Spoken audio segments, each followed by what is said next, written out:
Are we as good as we're going to get at stopping phishing attacks? How did an open source project become patient zero for Shai Hulud 2 Electric Boogaloo? Now that Salesforce is old news, what is scattered lapsus hunters turning its sights to? Why should companies buying other companies go searching for hidden SonicWall devices? Would a threat actor really create and maintain a bunch of legitimate browser extensions for years before using them to push malware? Some bad takes on these questions and much more coming up next. Welcome to episode 332 of the Defensive Security Podcast. My name is Jerry Bell, and joining me today, as always, is Mr. Andrew Callett. Good afternoon, Mr. Bell. How are you? I'm doing awesome. Sporting my my old man sweater. It's cold. You survived. You survived the great feast holiday of the U.S. I did. It was a lot of peopling. A lot of peopling.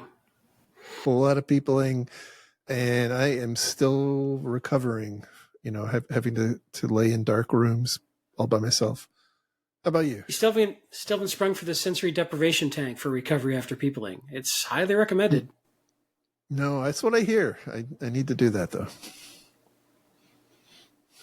Well, good. I'm glad you survived and weren't completely overpeopled too much. Yes. Anyway, happy Thanksgiving or belated Thanksgiving to everybody in the U.S. And the holidays are in full effect now that we're into December. I guess if you're not in the U.S., the hell with you. I mean, we got nothing. I don't know. I mean, I guess happy Thanksgiving to you too, but there you go. I don't think they really care. Being a little exclusive to our overseas listeners. Maybe, I get it's a U.S. holiday, but... So let me say it this way. I am thankful for you wherever you live, even if you don't celebrate Thanksgiving. How about that? Does that work? Okay. All right. So a little bit of housekeeping.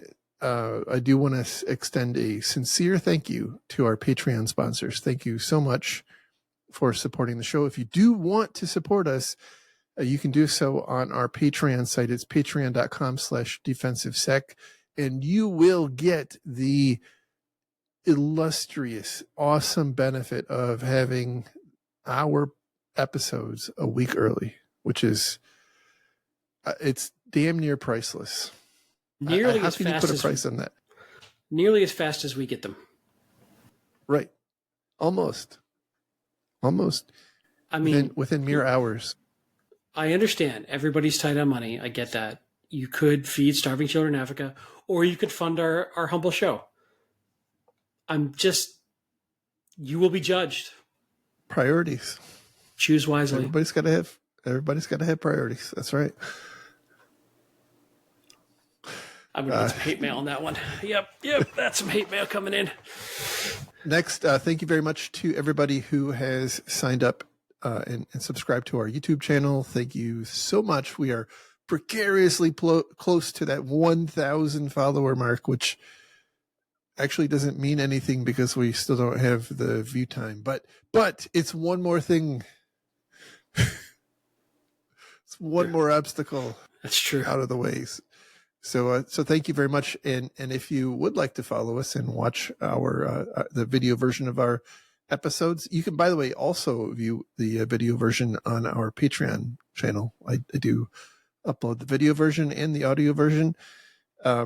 But you can search for Defensive Podcasts, and you will find us under the second search result, because I guess we're just not good enough to be the first.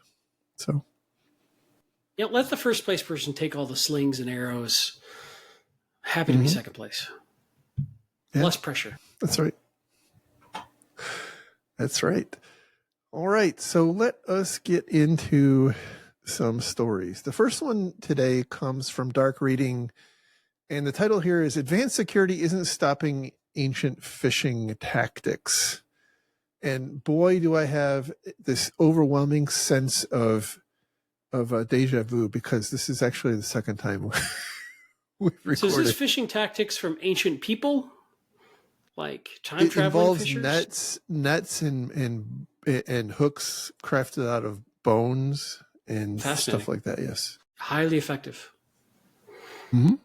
It's kind of Highly. like really Highly. effective, or really advanced alien technology being susceptible to crude, rudimentary projectile weapons, much like we saw in Stargate SG-1, when the replicators could be beat by our guns, but not the Asgardian beam weapons. Very similar, almost exactly the same situation. Same thing. Almost Or exactly. the mothership being susceptible to the the virus that Will Smith uploads From a MacBook. from a MacBook, right? Correct. Anyway. Yeah. So just like that. But anyway, this is a story about a report that's going to be presented at Black Hat Europe next. I guess it's this month now. Where they actually approach this in this study in a somewhat scientific way. So I typically have a lot to say about how studies like this are conducted, but this one seems reasonable. Now, I'm not going to say it's perfect, because ultimately it's coming from the marketing department of a security vendor. That said, I think there are some things that we can learn from this. In particular, what they're finding is there's a despite let me back up for a second. Despite all of the investment in contemporary mails and I guess broadly speaking, phishing prevention stuff, whether it's tooling, services, or training, they're observing that phishing attacks are still being effective now, to a point, because the way they're determining that these phishing attacks are actually being effective is that they're watching for instances where people are tricked into attempting to log in a way that is evident to the authentication provider that it's actually the result of a phishing attempt. So I assume that these are not successful phishing attempts. What they're observing are attempts that have evaded, like, your mail security scanner.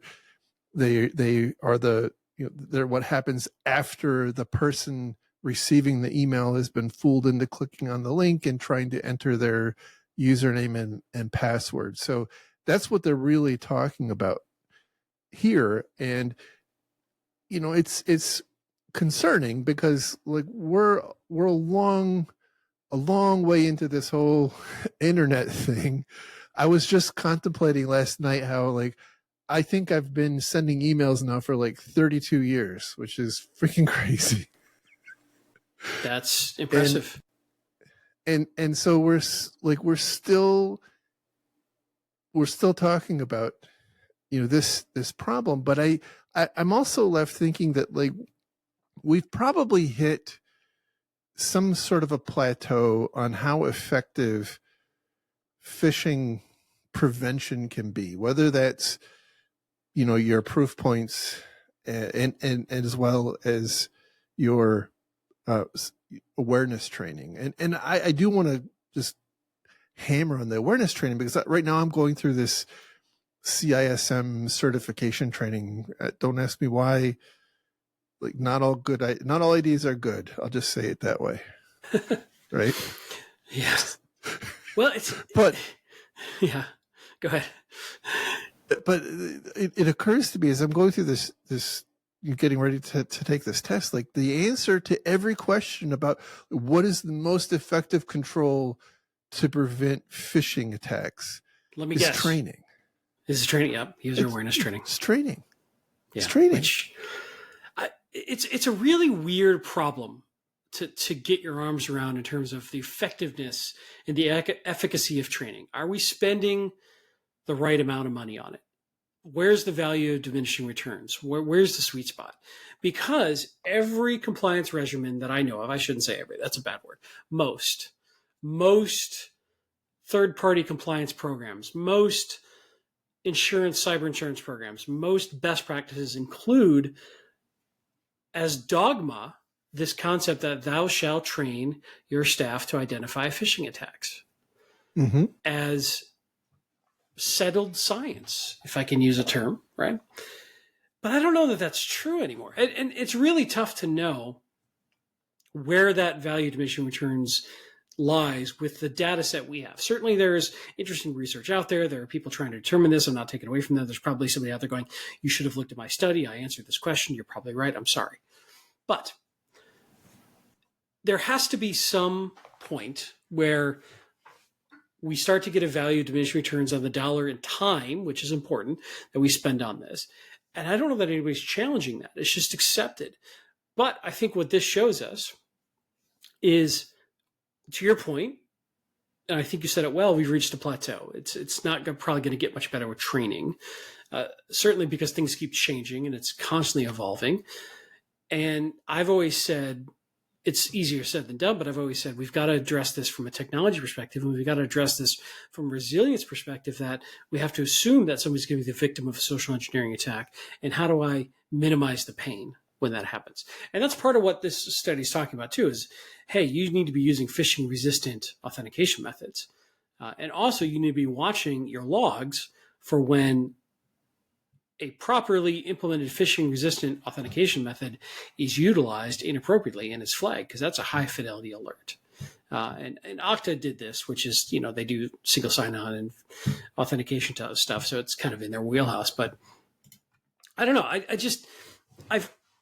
I always wonder a bit when we have this settled opinion in any area of science that thou shalt train your people for phishing, and how effective is it truly?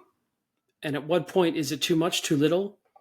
Have we reached herd immunity on knowledge, and that's the best we're going to do for non-SMEs, and we just have to accept it? But then if we stop doing it, does it get worse? I don't know. It's a very I think that's good question. that's the contra, right? Is we don't know what would happen. We don't know how bad it would get if we stopped. So we don't have a good baseline to compare it against. If we stopped training, things would go to hell in a handbasket, maybe, or maybe not. I don't know. I think that's the real challenge. But I think what this is really pointing out is, kind of regardless, training and the other precautions that we apply are imperfect, and to a large extent, probably larger than anybody wants to admit, and therefore, where we're at in the cycle, we should be starting to focus less on stacking more sophisticated and more frequent training and more controls to block phishing, and instead focus more on implementing things that will prevent the phishing attack from being successful from a deterministic technical perspective. And what they're really talking about in this article is using things like phishing resistant authentication, like passkeys and FIDO. Yep. The other thing I think that some people may struggle with is phishing is not a static technology problem. It's a people problem. I'm not saying it's a problem with the people, but it's a people-centric attack. It's a psychological attack. And as long as people have a need to do something in their job and have the permission to do that, a bad actor can convince them to do it inappropriately.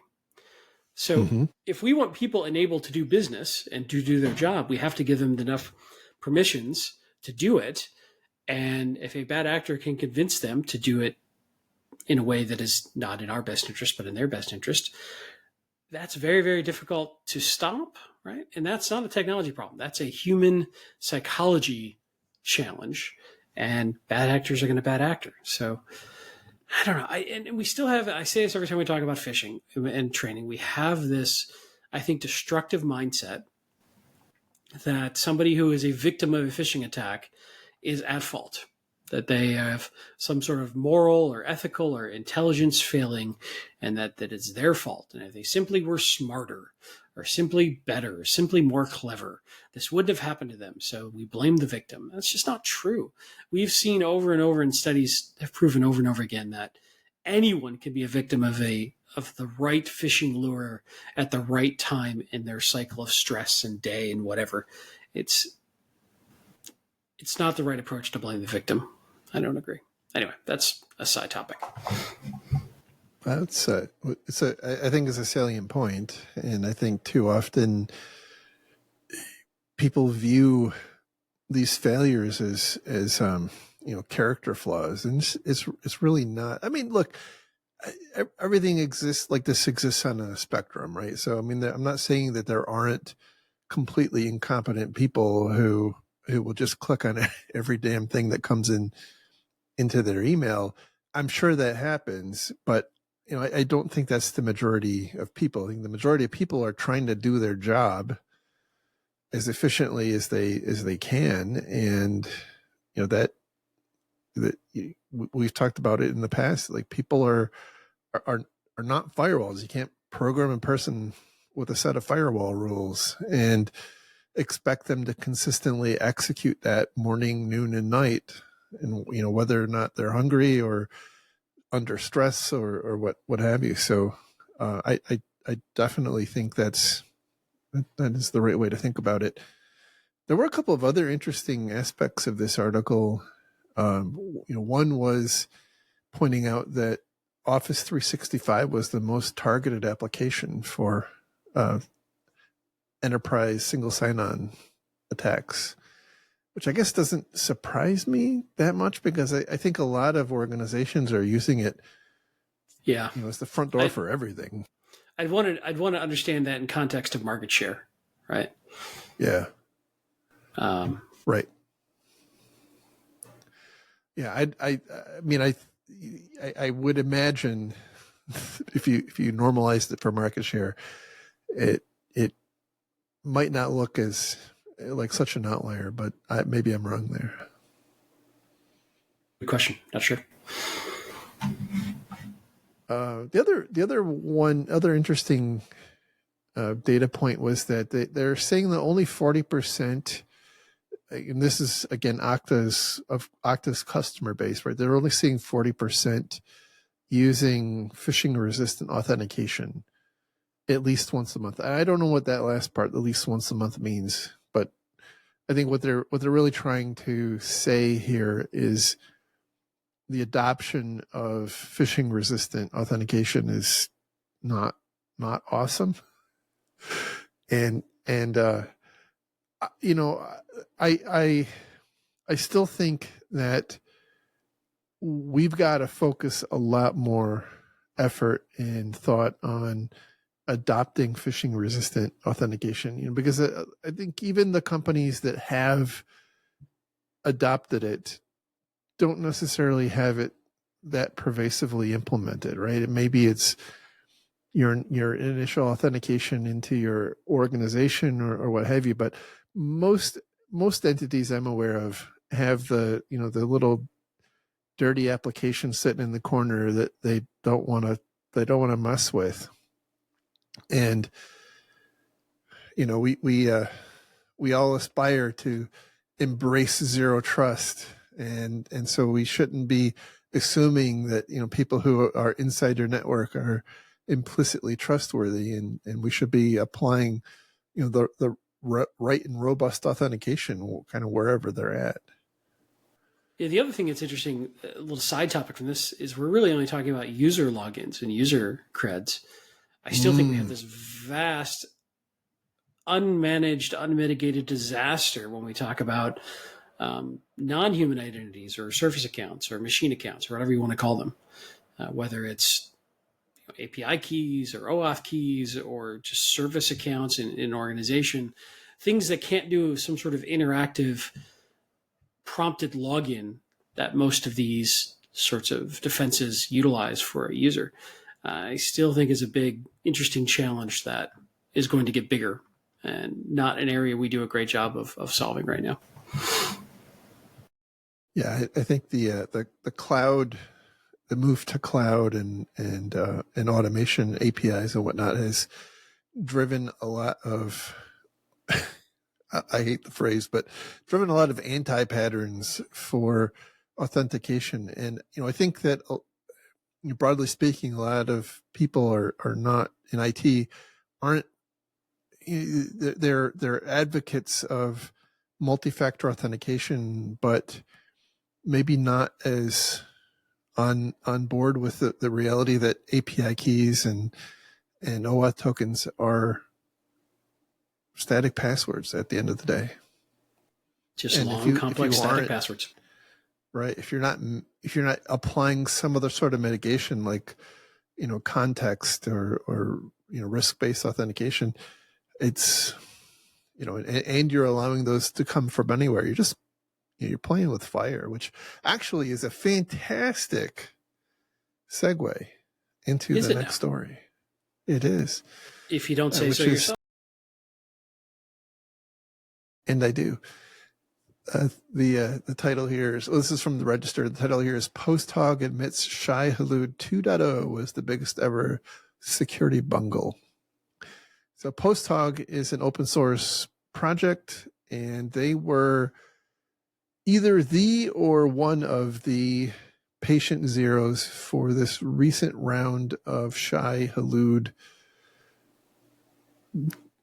repo worms. I'm just going to call it a repo worm for lack of a better term. It's catchy. I mean, why not? We're all inventing crap on the fly. So there you are. There's my contribution. This is very, very similar in concept to the Shai-Hulud worm that happened, I guess, way, way, way, way back in September. So like two and a half months ago. It's like a whole internet generation ago. Yeah. Very similar concept at a high level. There were some pre-populated malicious packages staged that developers downloaded. The code ran some scans on the developer's workstation. It exported some data and posted it on public GitHub repositories. The way that worked is a little bit different on this one versus the last attack. But then also it looks to see what access to other repositories the developer has. And then if depending on if they have the right sort of access, it'll actually infect packages that person has access to, and then force new versions of those. And so over the course of a couple of days, and in fact, like it was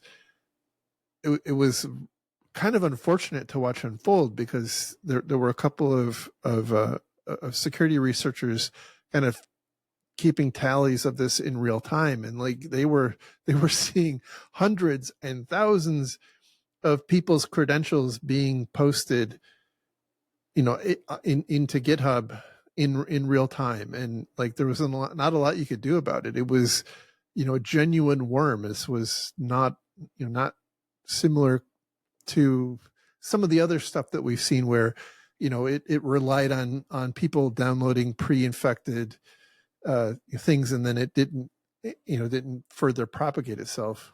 This one was actually infecting, stealing some data and then propagating itself, and lather, rinse, repeat. So like real worm, not awesome.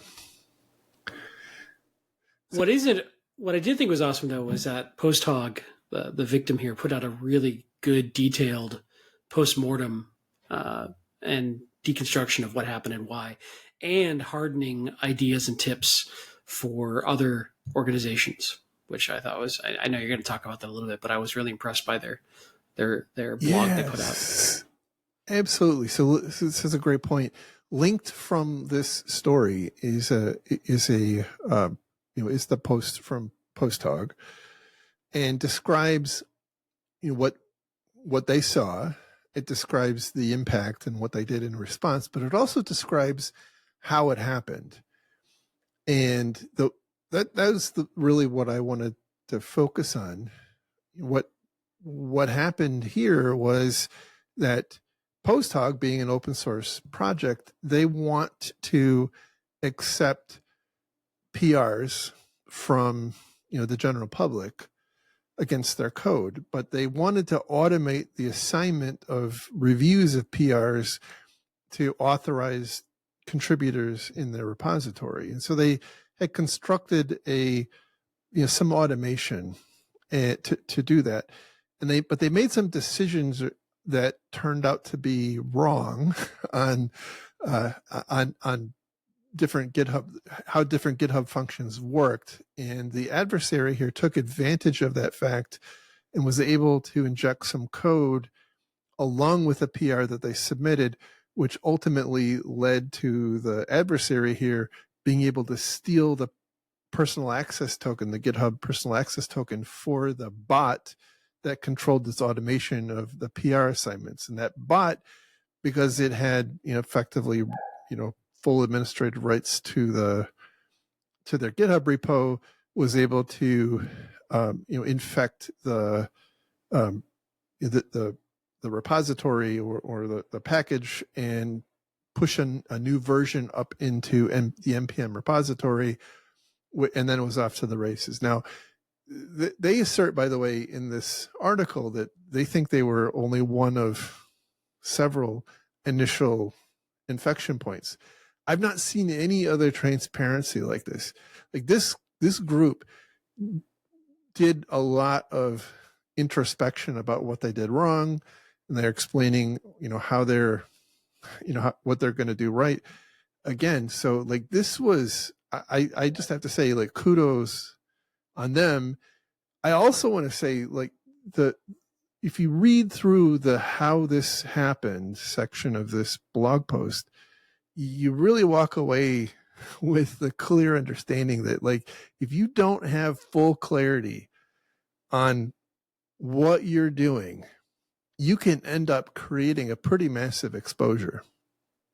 So yeah, in this case, and they talk about this a lot, and it's interesting. They said, hey, we set up this functionality. We thought it worked this way. It did not work that way. And there was a few things that they made intentional decisions around that they thought they were setting up properly. They thought they were doing the due diligence, but the intersection of these different decisions in the GitHub ecosystem, this kind of toxic combination of decisions, opened them up to a completely unexpected avenue for exploitation that, they kind of dance around a little bit, but they basically say, look, it's really confusing. And the way that it's set up and the way that GitHub does it is really confusing. They even go far as to say that, quote, contexts are hard to reason about, so hard to reason about that GitHub is actively making changes to make them simpler and closer to our, meaning their, understanding above. In other words, we thought we knew what we were doing. We thought we understand how these certain things worked based on intuitive knowledge or just the way we thought. And it was confusing and we were wrong and we got bit. So I have to give them credit. It's not like they just YOLO'd it out there. It's not like somebody put an S3 bucket as public and it leaked. They tried to do the right thing and it was complicated. And not that is an excuse, but perhaps overly complicated. And these interactions of these different decisions or different settings created an unknown issue. So, of course, that will launch a market for people to audit your GitHub security intersection of combinations of decisions to find the toxic ones and sell you a blinky box. But nonetheless, I'm sure it'll have AI built into it too. Right. So for me, there were some really good takeaways for GitHub shops to go try to better understand this. And it's a full-time job, by the way, to understand these permission sets and how they all interact with each other.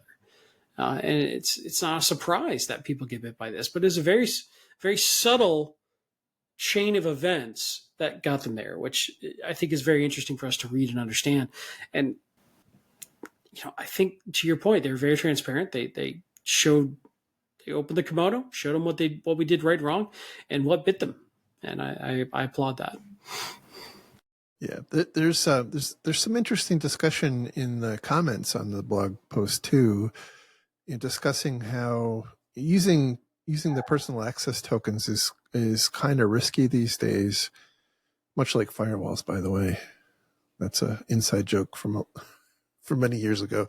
And there are better ways to do that. So, I think like many things, the best practices around this are evolving pretty fast, and relies on everybody involved in this kind of understanding the right way. And I tried to follow the logic of what was being suggested here, and it kind of goes off into the weeds pretty fast. But I can see the logic in what they're proposing. It's kind of the logical equivalent of getting away from hard coding API keys into your application, and instead using cloud IAM rules for your applications. And it's very similar. At least in my mind, that's how I'm equating the two. So, yeah, worth noting if you're in this ecosystem. Absolutely, I think my takeaway is that there's so much complexity available to you that you have to be very careful about what settings you set in GitHub, because it is entirely overwhelming at times, given all the options you have available to you. Absolutely. All right, moving on to the next story. And hopefully y'all can't hear my dog barking, but I can, so a little. Sorry if I'm distracted. It's all right. She's earned her right to be heard. She's a good dog. She has. She's got some severe arthritis issues. So I think I've waited too long to do her laser therapy today. So anyway, this is from the Register. The title here is Zendesk users targeted as scattered lapses hunter spins up fake support sites. And, I don't know that there's anything like revolutionary in here. There was a pretty high profile attack on the Zendesk instance used by Discord about a month ago, I think it was, where lots of personal data that Discord collected on, for a certain segment of their customers got disclosed. But the thing that I wanted to hammer on was that at some point, and I've said this a bunch of times recently, at some point, this threat actor and probably others are going to move on from Salesforce. And I didn't know what they were going to move on to, but the heir apparent at the moment looks like it might be Zendesk. And so, I don't know if this will have legs, or if it's, if that is in fact going to happen, but fair warning, if you are a Zendesk customer, maybe you should take a look at, the best practices that have come out around how to secure Salesforce, and see how you can bridge that into your Zendesk, hardening your Zendesk environment. Nah, why would we do that? Take a lesson from one, apply it someplace else. Crazy talk. It's a very simple and silly thing. So okay? So they're basically spinning up lookalike domains to try to get people to click on links that look like a Zendesk ticket but are fake, and capturing your login credentials. Yeah, so they're like they're typo squats, right? The ZNEdesk.com and VPNdesk.com. So they're using domains that look similar. And so you can say, well, hey, this is another great example of why phishing resistant credentials are so important, because if you are using passkeys, this is completely ineffective. It's this type of attack is not effective at stealing credentials, because from the perspective of the person, the victim who's being tricked into authenticate, that passkey simply can't work on ZNEDESK.com because it's not Zendesk.com. As just as an example, like it can't, it technologically can't work. And more and more we're seeing, and this was also pointed out in the article we talked about a couple articles back, about the pervasiveness of the tooling that is available to bad guys to perpetrate these attacks. Like it's available to you as a service now. Like you can rent these pretty uber sophisticated proxies that will sit in the middle of between your victim and the service that you're trying to compromise, and try to steal the authentication tokens that come back after a person authenticates. Well, that doesn't work in an instance where they're set up to use passkeys. Yeah, and it'd be interesting. We talked about this in many shows of these vendors, what responsibility they have to force their users to be more secure. And I think this is a great example of, does it behoove Zendesk to, and I don't know if they can do this, let's just make an assumption that they have the option to do passkeys. How disruptive would it be to their customers and their business to turn off static passwords and force some sort of SSO, MFA, or passkeys? I don't know. Yeah. That's a decision they have to make, right? Their product managers have to make about, is that going to make them uncompetitive? Will their customers not tolerate that and move to a competitor? Can they sell their customers on, look at this security enhancement that spies you? Or will their customers shrug at them and say, that's your problem, not mine. Why are you making my life more difficult? So it's a very real problem. Like, we have solves for some of these things. It's a trade-off that hurts at times. And that's one thing I think people forget. It's not that we can't just force passcodes or force SSO or force MFA, force everybody to use an authenticator. But there's a real backlash that comes with that, which is why businesses are hesitant at times to do that. Yeah, and I think it's compounded. The complexity is compounded when you're a provider that offers the ability to hook in your customer's SSO. Like, so now you're dependent on your customers' SSO. Like you don't even have the ability to necessarily force them. Like, you could administratively do it, but that would, in a lot of instances, that would be implemented on on their side, on your customer side, not on your side. So having said that, I have personally been adopting passkeys everywhere I can, and I'll tell you what, it is a hell of a lot easier.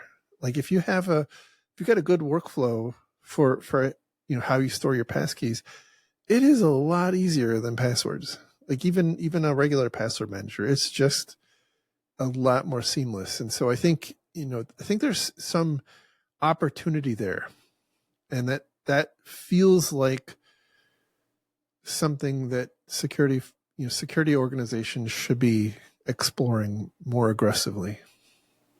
What have you found in terms of how many of the sites you go to support passkeys versus don't support on your day-to-day travels? It's very low percentage. It's not good. But it's getting there. Like, a lot of the major services support it, but then there's like my banks don't, and like the ones which that is crazy, right? Yeah, right. But midgetpornhub.com absolutely does, and right. Well, my domain registrar, porkbun.com, like the paragon of amazingness that is porkbun.com, supports passkeys. Get on it, Banks. Seriously. Seriously. Anyway, what I really wanted to talk about here is that I think we're starting to see evidence that perhaps this threat actor here is starting to move on from Salesforce as we predicted they likely would. And by the way, I think that, I don't know if it's in this article or a different one I read, where an interview with Scatter Lapsus basically says that they have several breaches working. It's a little unclear exactly what they're referring to, that will come to light in after the first of the year. So I infer that means that they have moved on from just picking on Salesforce, and perhaps Zendesk is just one of a couple of other playthings for them. Could be, or could just be their winter interns are spinning up their senior class project. Oh, well, that could be too. Unlike corporate America, the bad guys are training the next generation, where we're just like, meh, AI will do it. We just hire people that have the skills when we need them, and then we let them go when we're done. Yep. Correct. Oh, goodness. I digress. All right. The next story comes from the Register also, and the title here is "Corporate Predators Get More Than They Bargained For When Their Prey Runs Sonic Firewalls." Oh my goodness. I think anybody who has been involved on either side of an M&A transaction in the IT function probably has horror stories that they can relate to here. But basically, this is talking about some analysis done with Akira ransomware, which is known to pick on vulnerabilities in SonicWall.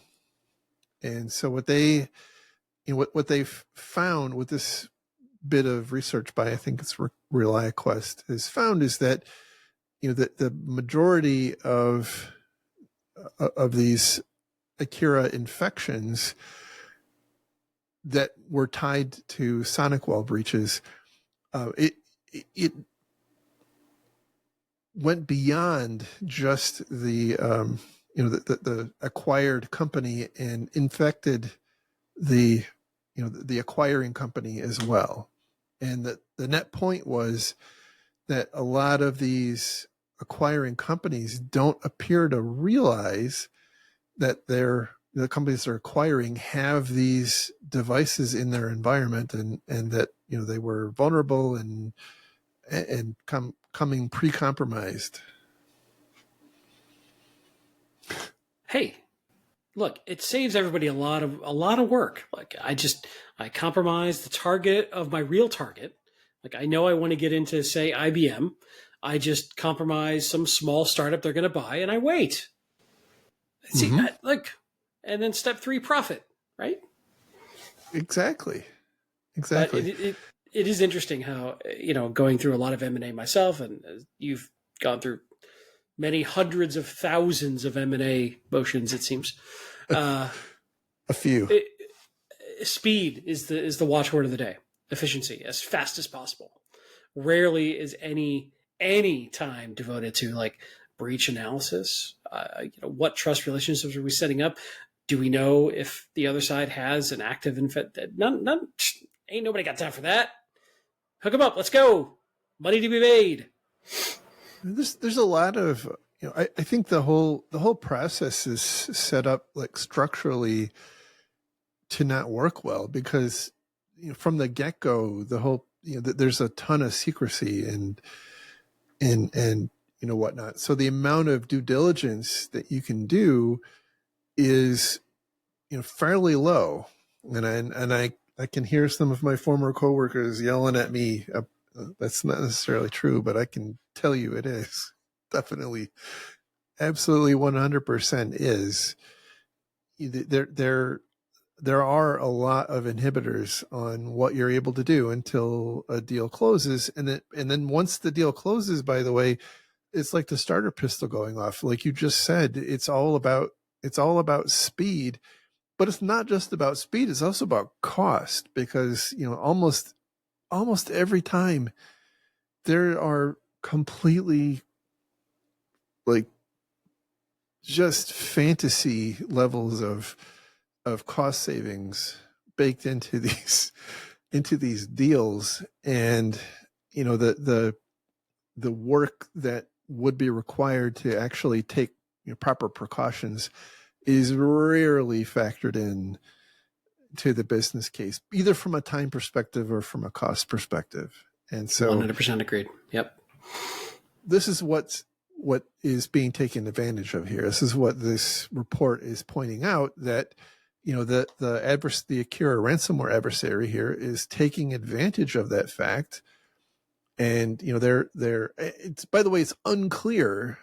I think this report is a little unclear whether or not the actor here understands that like these are companies that are in the acquisition process, or if it's just that like the kinds of companies that run SonicWalls are often the likely targets of acquisition. So that's not very, that part isn't clear.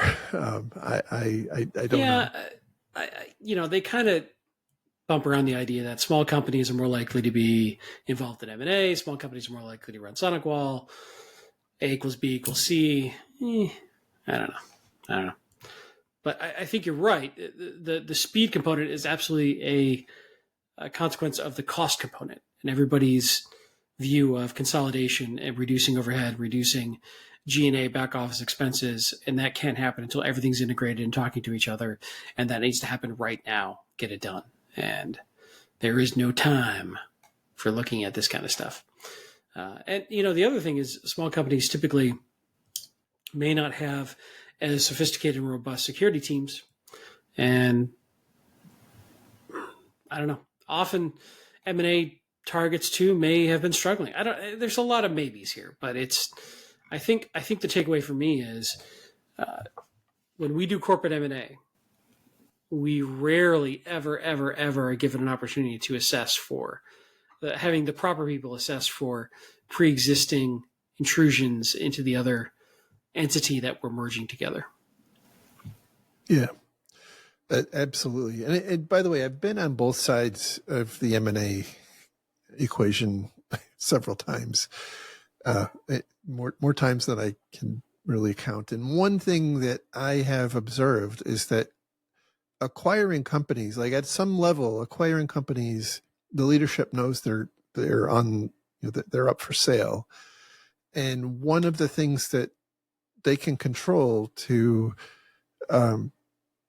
influence the amount of money they can sell the company for is how much, what their burn rate is, how much money they are spending. And so what you often see in companies that are preparing themselves for acquisition is they will take some pretty drastic cost-cutting measures. And oftentimes that can result in not renewing your firewall licenses or maintenance, or it could could result in cutting IT headcount or security headcount, or perhaps both. And those things can have a material impact. And that's on top of the fact that smaller companies tend to just be less sophisticated when it comes to protecting their environments. Yep. Cut your costs, make your books look good. Care and feeding starts to go out the window. So you just have to be cognizant of that. I think that like this there's so much peril in this. Obviously, what we're talking about here is kind of like an immediate thing, right? So you connect them up to your network, and the actor here is relying on the fact that you're probably the acquiring company's probably establishing both network trust and user level trust between the organizations, and it's leveraging that to propagate from the smaller acquired company into the larger acquirer. But it's I think it goes a bit beyond that. Like, for an example, they're talking about how it takes 9.3 hours on average for the actor here to, and once they are in the network, to have navigated to a domain controller. As you know, as an example, I think. But where I think perhaps the larger peril is, when you are acquiring a company, you're acquiring all of their assets and liabilities. And so in an instance where we're talking about ransomware, like, that it happened and you have to deal with it kind of synchronously.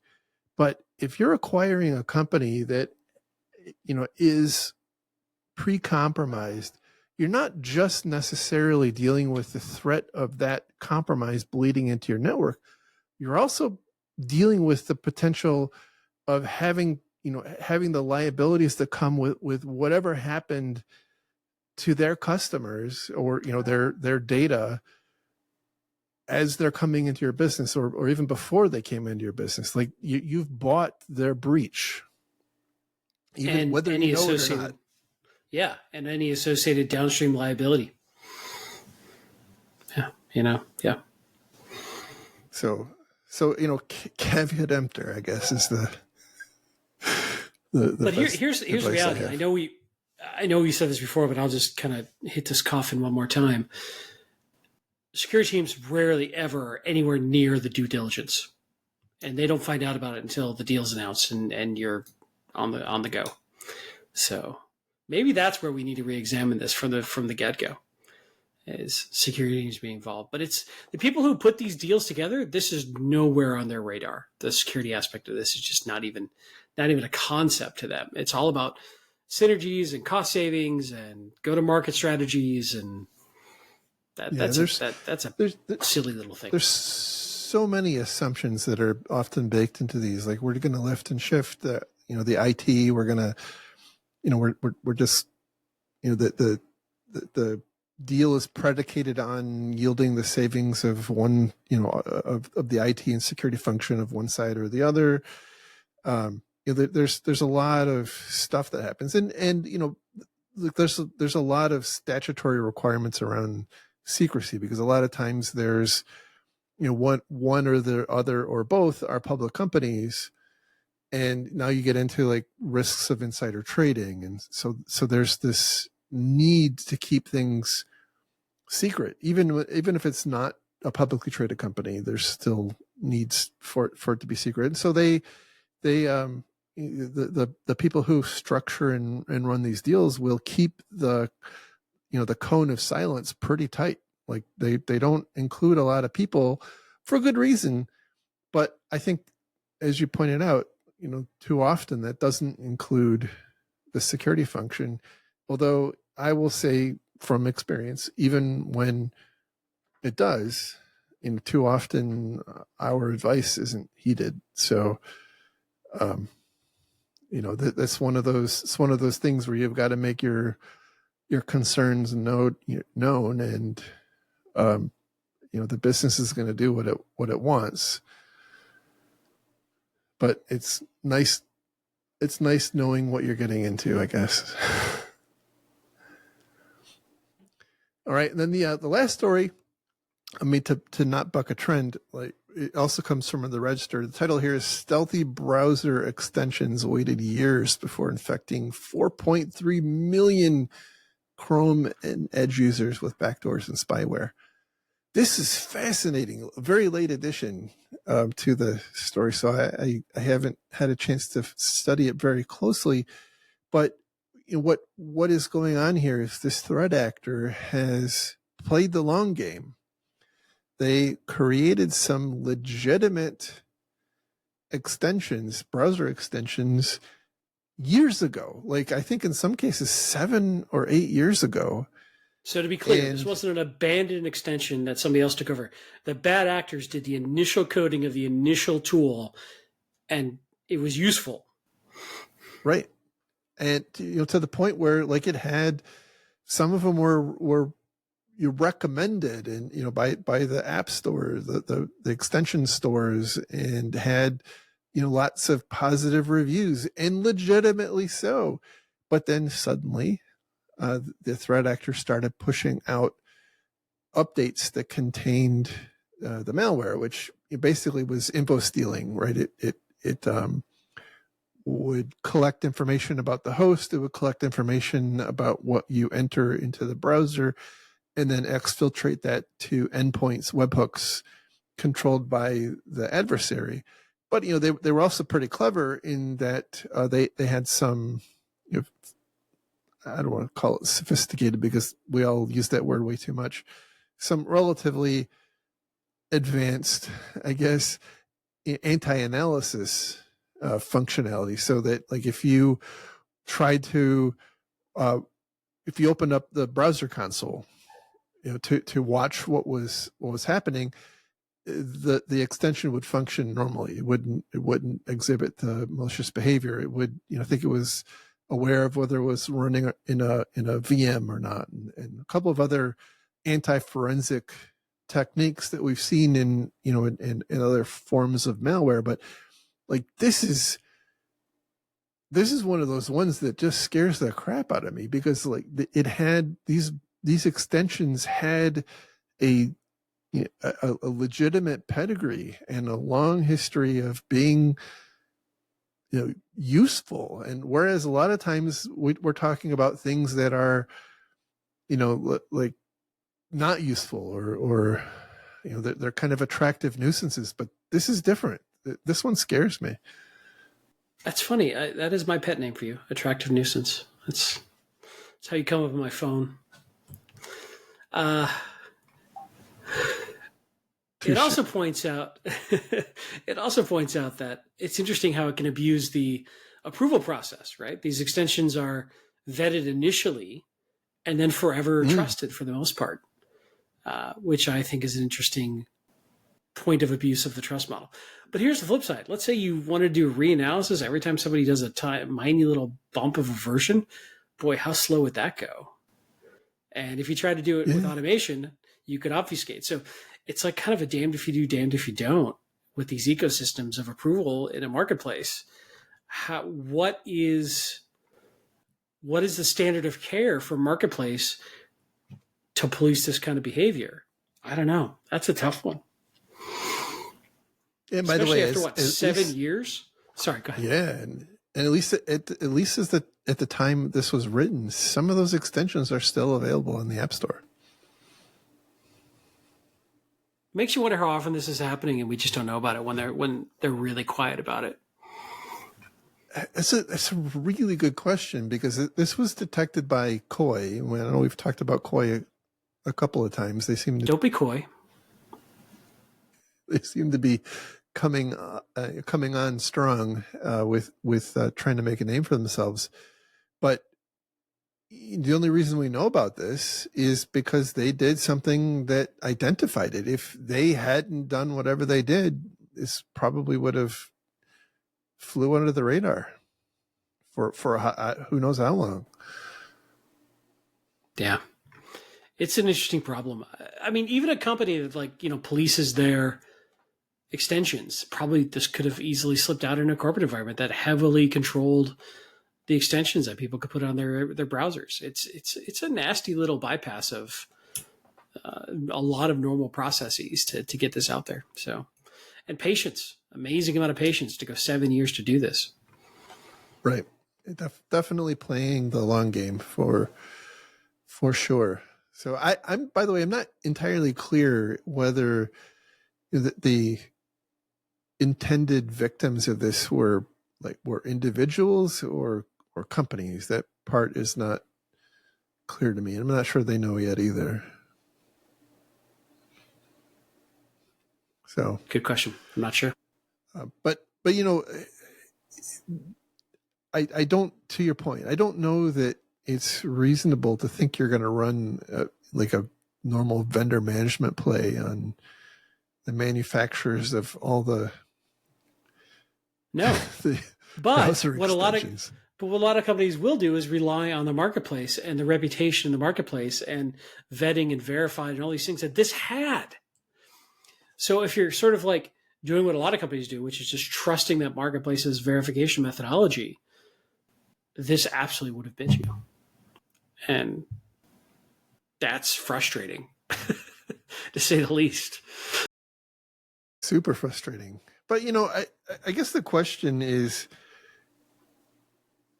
this, obviously this was bad. No, it is bad because it appears like it's still happening. And I don't think we fully understand what the impacts were. And we may never actually understand what the impacts were. But I guess the question is going to be like, is this a one-off thing, or are we going to have to actually start, are we going to start finding out that this is like a really common tactic? And the way this played out, we may not know for a long time. And that, I think, that's the really challenging part about this attack.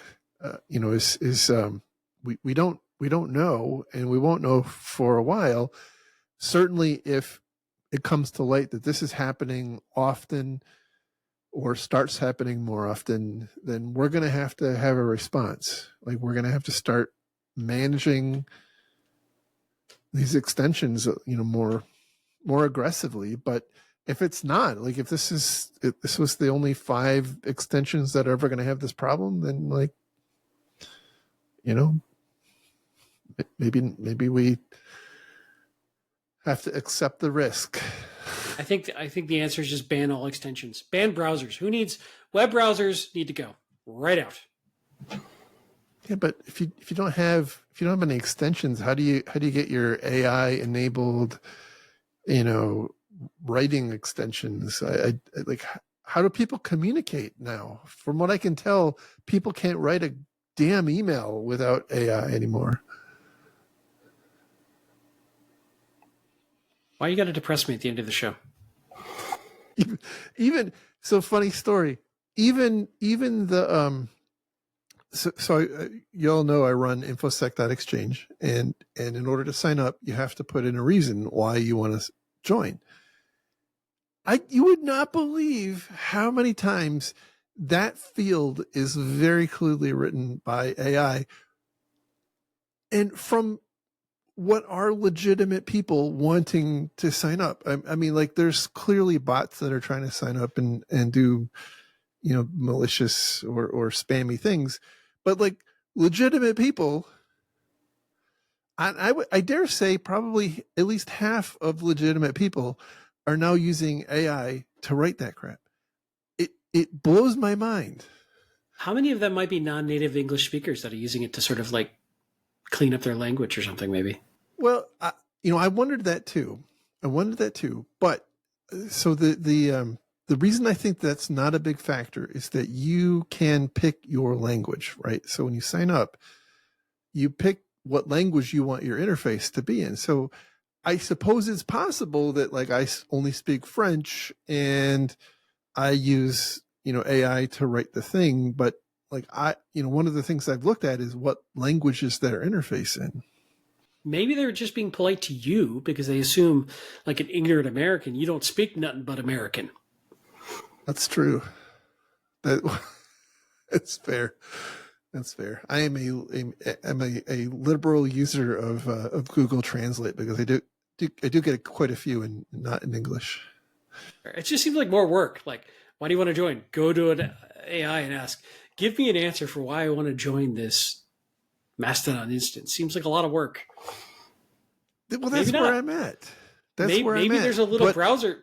Maybe they have a browser extension that just grabs it and answers it for them. So that's why that's exactly where I was going. I think that browser extensions and email client extensions for AI are becoming extraordinarily common, and I think there's a lot of people who are, dare I say, dependent on them. And I don't know just how autofilling. People will. Yes, I don't know how people will function if they don't have ChatGPT filling out whatever text box they have to fill. Anyway, I digress. Maybe I'm just getting old and I need to go watch Matlock. I don't know. Maybe that's where we're at. I don't know either. I do know what I autofilled last night. There we go. I knew it was going to happen sooner or later. Funny. So did she.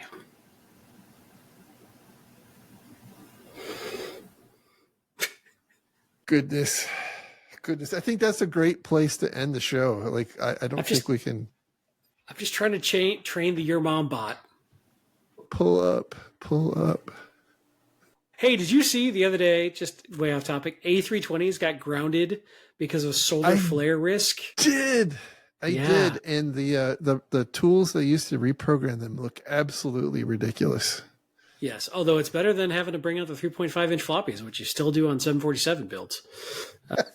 That's it was they had to downgrade a particular piece of software to fix the problem.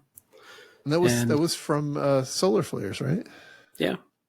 And an actual incident that happened, I think, over Florida. An aircraft had an uncommanded large loss of altitude that they traced back to this particular software being impacted by some coronal mass ejection that was high enough instance to do something bad. I don't know all the technical details. But it was a worldwide grounding of the 320s until they could either roll back the software or prove that they were on the older software hadn't updated yet due to solar flare. Like, that's pretty cyberpunk. Don't hear about that very often. Who else had a coronal mass ejection? Do tell me.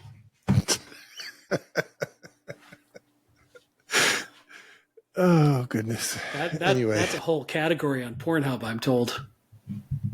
I think so. But yeah, that was really, really quite interesting. And I know that there are some.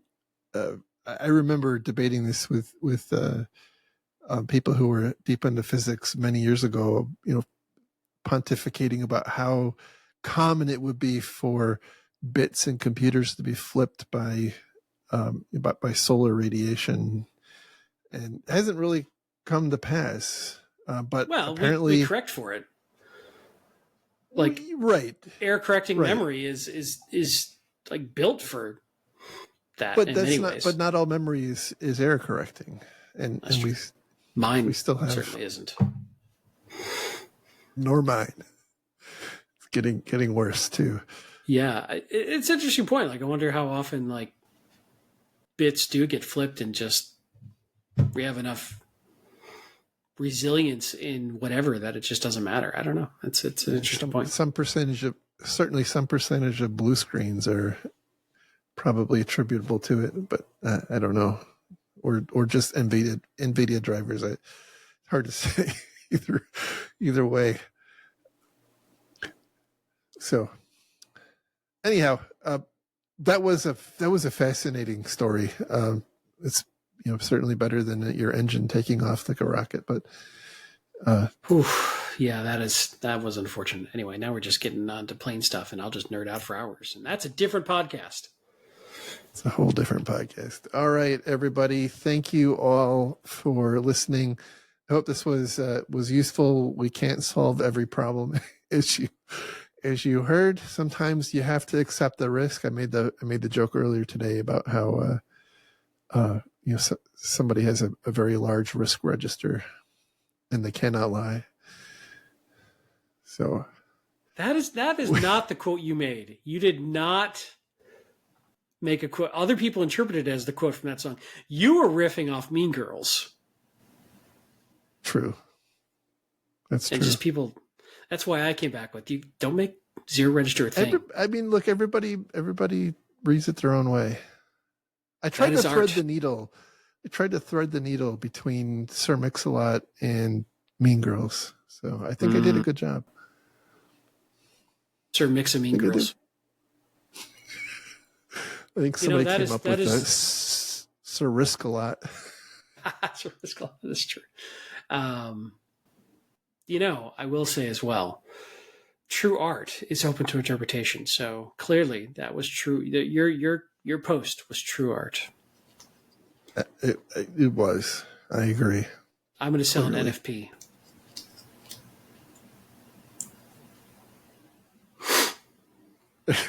I sure hope people are still not buying those damn things. Anyway, let's end this disaster. let's put this thing down mercifully. So, thank you all again. If you like the show, give us give us a review, a good review on whatever medium you're listening to this on. If you don't like it, then you can still, by the way, give us a good review and just not listen again. That is perfectly within the realm of reason. If you want to find links to all the stories we talked about, go to our website. It's defensivesecurity.org and look for episode 332, where you will also find a link to the YouTube version, and you will find a link to our Patreon site.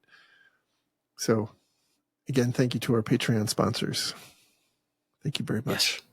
You guys are awesome. In the meantime, where can people get a hold of you if they so choose? I'm on X and your amazing Mastodon instance, infosec.exchange, with the same handle, Lerg, L-E-R-G. Awesome. And I am at Jerry at infosec.exchange. I almost said at Lerg. That would be weird. That would be. But that would be very weird.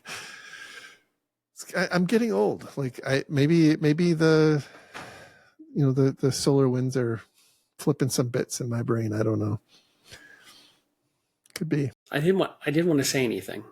I didn't want you to have to find out like this. I'm headed to the home. Oh, I got the old people jacket, so it's the next stop for me. Anyhow, take care, everybody. Talk to you again next week. See you. Bye-bye.